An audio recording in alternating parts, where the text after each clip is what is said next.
Hey everybody, Judge Fudge here, and court is in session. I'm using a brand new microphone, and I might have learned how to use it, not really sure. Let me know if your audio dreams have come true, or if I'm not funny, or if I should just go jump in a river. Last time we had a lot of fun challenging Elder Scrolls Oblivion quest givers to complete their own quests. You should check it out, and it's linked in the description and in the top right corner right meow. This time we're visiting another Bethesda title, the beloved classic Fallout New Vegas. Seems like this guy is a type, am I right? Oh, and please consider subscribing and liking this video if you want me to keep doing this sort of thing. I'd love it if this channel could grow into something I could do to support myself. Quite a long way to go yet, but a click of a couple buttons can go a long way. Anyway, on to the content.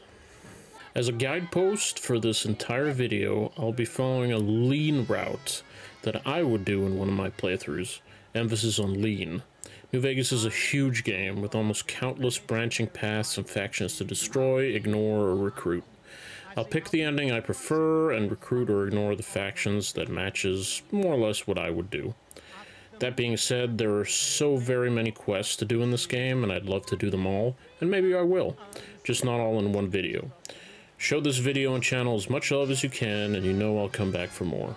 I'll nip something in the bud real quick. If you want to get technical, as I'm sure some of you do, I know I do sometimes, the main quest line of New Vegas doesn't technically have people asking you to do stuff.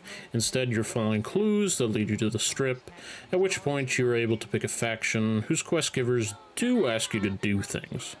I'll be treating each new clue giver, quest giver, basically the same, and going from there. Deal? Deal. And we're off to the proverbial races, and first up is Dr. Pornstache himself. He's got a pretty huge direction for you to go in. Namely, go to Prim, because that's where whoever shot you in the head went. Daddy Doctor runs head-on into gunfire with nothing but his fists. Goddamn, he's taking no prisoners, and that right hook looks deadly, and shit, he's already fucking dead. Well, that wasn't much of a performance. Let's cleanse our palates with Victor absolutely annihilating some powder gangers. Gotta love that pocket rocket launcher these metal chads have. Boom, baby! And just like that, there are no more convicts in Prim. Too bad this guy isn't our quest giver. Our next customer is this old piece of irradiated jerky. He tells us that the world's worst sheriff was kidnapped by the escaped convicts that moved in next door. In a world where everyone pulls a gun on you the first chance they get, you gotta wonder how bad you have to be to get locked up in a post-apocalyptic prison. They probably put to shame a love child between Jeffrey Dahmer and Bill Cosby and the guy from the Jinx. Anyway, Jerky Boy pulls his revolver like Dirty Harry if he was Clint Eastwood's current age, but he goes limp just as quickly as he drew, also probably just like current Clint Eastwood, on a good night. Next up, we have Manny. He's a former sniper from the NCR Army, and 4 out of 5 dentists don't recommend pulling out your teeth and wearing them as a necklace. The 5th one I asked probably wasn't a dentist. He wants you to kill or evict the ghouls over at the Rocket Space Center place. He won't do it himself because ghouls don't have any teeth left for his collection after 200 plus years of no toothbrushes and definitely no flossing. Manny starts out pretty damn strong by facing down a total of 4 feral ghouls.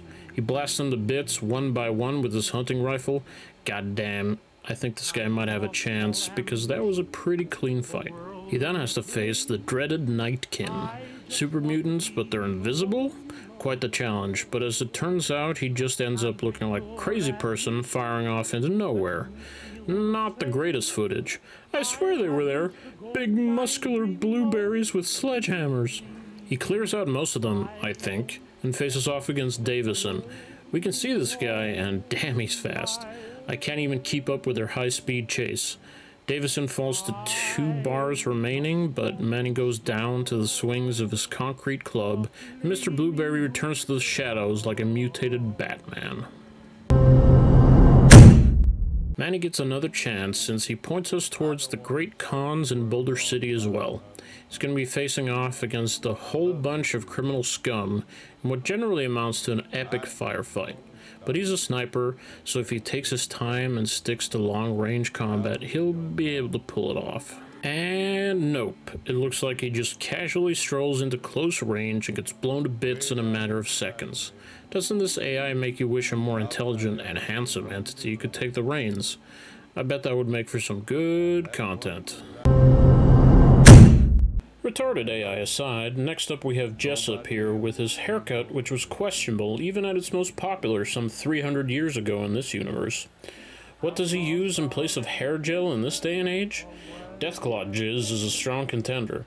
Let's see how he does against Benny. He gets in quite a few good shots with his sawed-off shotgun, but Benny, is just too dapper in a suit and Maria does too much damage. The firefight ending with the head rolling off on its own is probably the most quintessentially Fallout thing that could ever happen. It's breathtaking. Or what do you guys think? How would you even describe something like that? It's so beautiful. They should have sent a poet. Our next champion is the one and only Yes Man. No matter the question, his answer is yes, yes, and yes. Let's be real for a second. A free and independent Vegas is the real ending to this game, wouldn't you agree? And the true leader of this paradise of debauchery isn't some digital dumbass living in a glass sarcophagus, but rather a gigachad who survived a bullet to the head. Agreed? Good choice. Don't worry though, both Kaisar and Oliver will get their time in the sun. Anywho, Yes Man doesn't do too well against House's robots because he lacks a certain, what do you call it? Je ne sais quoi? Actually, he doesn't have a weapon. Yeah. He doesn't have a single weapon at his disposal. Since robots have these hardwired in, or not at all, there is not much we can do to help him, even with the god powers of the console. Sag. Finally, we've come to the ultimate showdown between my favorite character and my favorite character. Arguably, since Benny is the last NPC you talk to before engaging him in the arena, I consider him as the quest giver for his own demise. Benny versus Benny. May the best Benny win. Benny comes out strong, getting a lot of good shots in on Benny, but Benny counters with shots on his own that blast straight through Benny. Suddenly Benny is on top, and we have a winner! Benny beats Benny in the great Benny vs. Benny shootout in the Mojave Wasteland. Benny, Benny, Benny.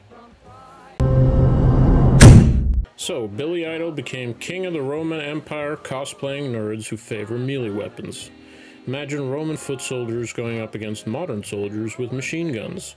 And they're trying to tell me these guys stood a chance against the NCR? Ridiculous! And yes, I know some of them have rifles, but a significant amount of them don't, and that's just dumb. Our bleach blonde friend here is going to go up against a bunch of robots. Let's see if his melee build can do something. God damn, since I never make a melee weapon build for obvious reasons that have to do with not being brain damaged, I didn't know that his weapon produces a fucking singularity every time he punches. Even Thanos couldn't do that with the Infinity Mitten or whatever it was. Hilariously, this isn't even close enough as he gets disintegrated. God, I love the smell of atomized dictators in the morning. Next we come to the Wasteland's own edition of a Ken doll.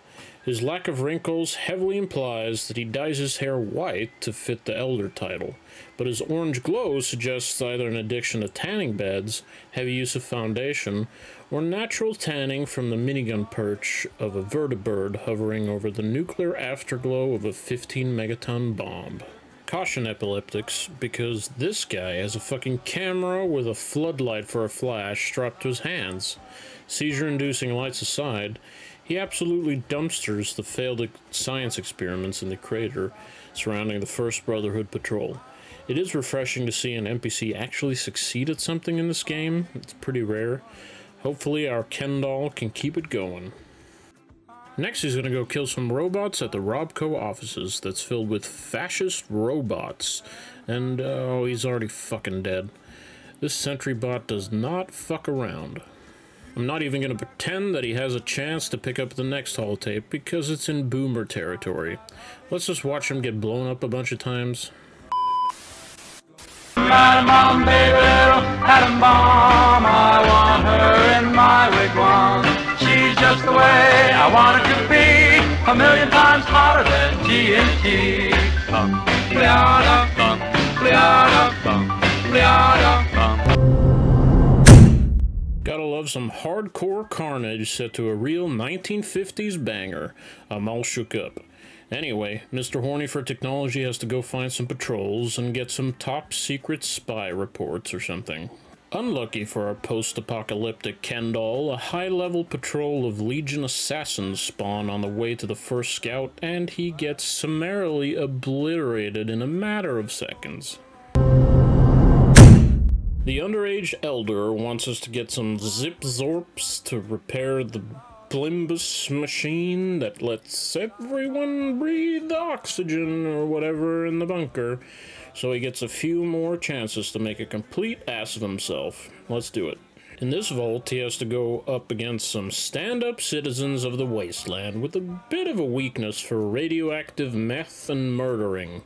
Sadly, he gets sent back to hell in like 5 seconds. Since this guy used to be a knight, it seems right to give him a shot while wearing power armor just because of how fucking pathetic he is. It looks like the power armor also heightened his IQ, because this time he heads straight for cover. From cover he can safely pick off the raiders one by one and actually makes it through the first wave just by the skin of his teeth though. He then has to take on the raider boss and his cronies. Stupidly, he draws his laser pistol instead of the laser machine gun he was just using. Hey, you can lead a horse to water, but you can't make his dumb ass drink.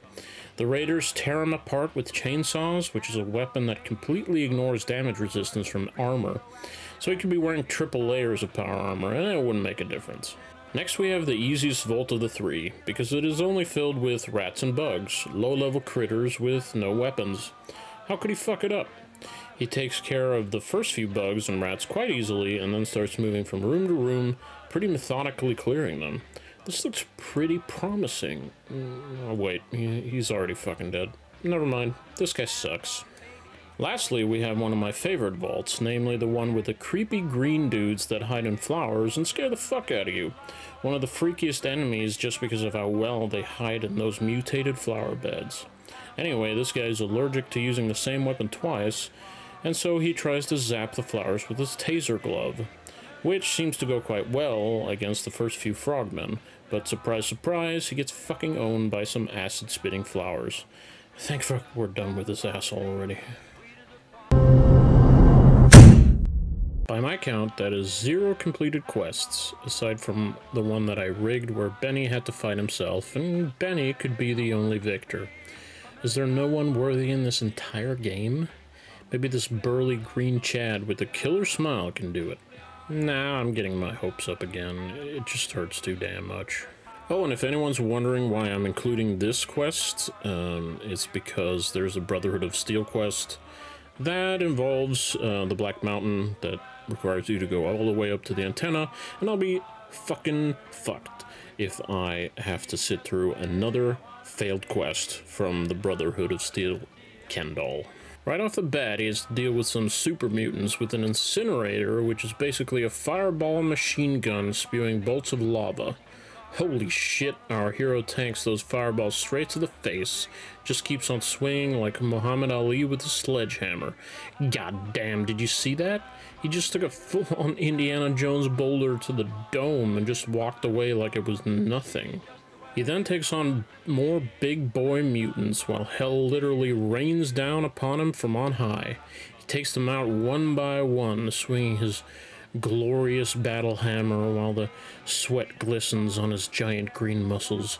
He's consumed by the passion of battle, just as my soul is consumed by his musky, irradiated scent that... I mean, he does a good job and kills the super mutants. His last trial is to go toe-to-toe with Tabitha, and it's a goddamn slugfest. These two tight, bulging bundles of mutated beef tenderize each other back and forth until our hunka-hunka burnin' love is the only beefcake still standing. Finally, a quest giver who isn't a pussy. I didn't help this green stub muffin at all, and any allegations that I rigged any of the events in his favor in order to come into the possession of some red-hot cutie mutie pics are entirely unfounded and will be met with ruthless litigation and defamation suits. How dare you ask me that? Is that a Hulk action figure in your pocket, or you just have... Next up, we have Little Miss Thang here, who wants you to go squish some mutated ants.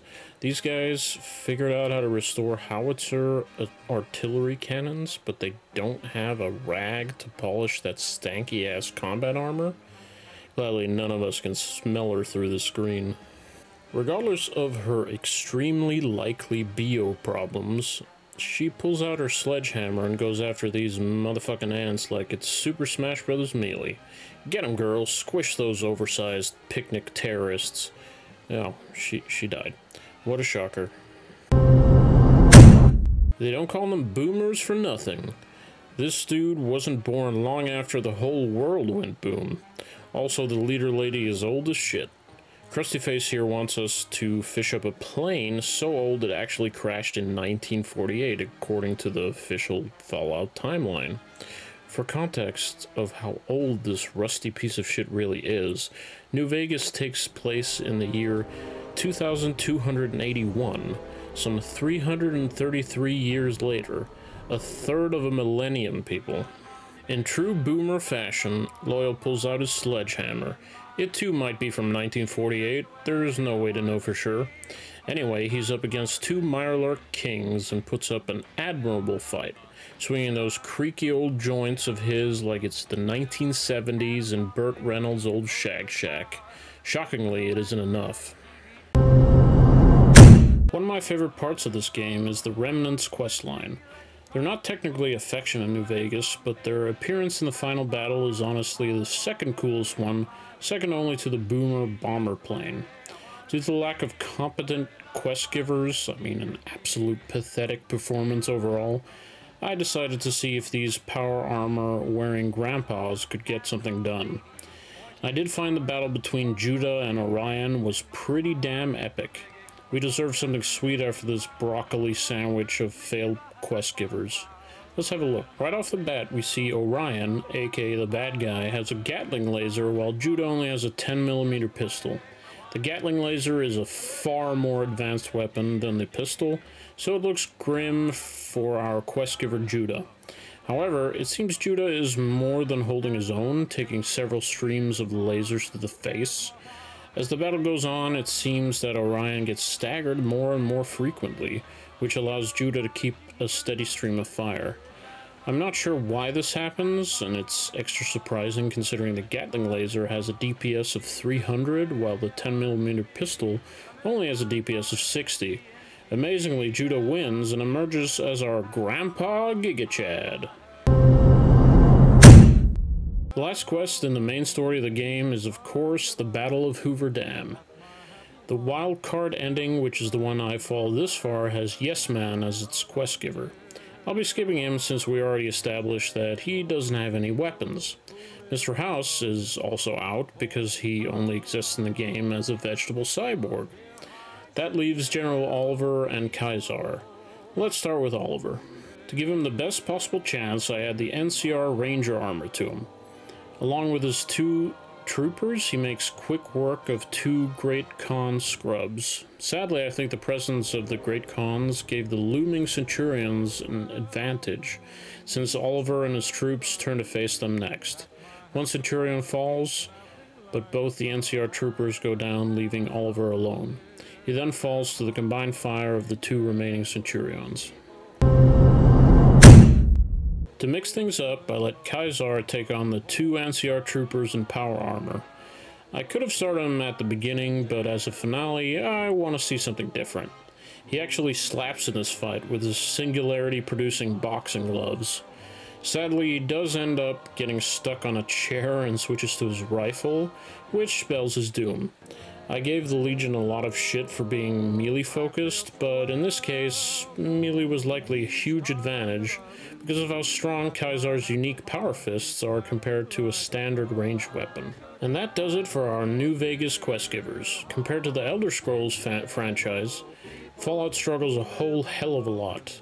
With the exception of two arguably niche quest givers, one of which I may have embellished slightly, there weren't any quest givers in the main quest line that could beat their own quests. As always, if you like this nonsense, please subscribe. I've been Judge Fudge. Until next time, court is adjourned.